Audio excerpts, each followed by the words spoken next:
Bonjour, asalaamaaleykum sama gars yi dana jàmm seen Ndiaye Pro waxtu seen technologie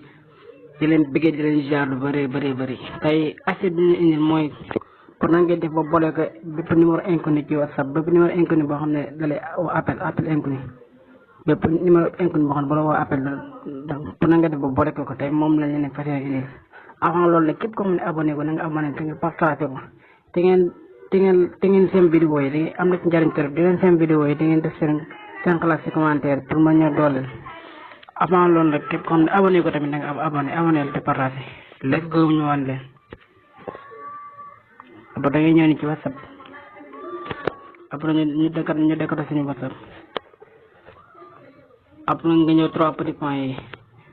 après nga dem ci paramètre après boo ñëw ci paramètre après da ngay ñëw fii ñu la bindal compte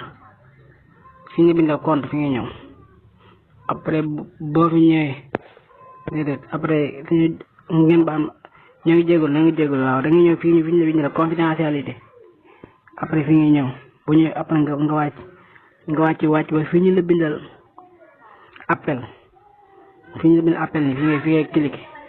boo ko fekkee mu def ni de côté wu nii après da koy côté moo fi ñu la bindal mode de silencieux numéro inconnu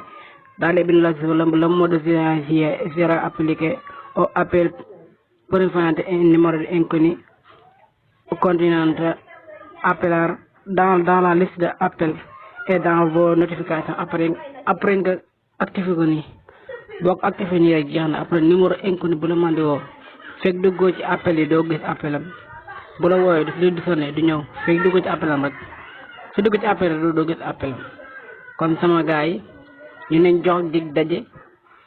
jox rendez-vous ci yeneen i vidéo di leen ñaan képp ko xam nag abonné ko na nga abonné te nga partagé ko te nga like vidéo yi am na ci njëriñ trop ni ngeen bës bouton s'abonner bi te ngeen laal sem defal commentaire seen xalaat ci commentaire yi merci beaucoup à vous.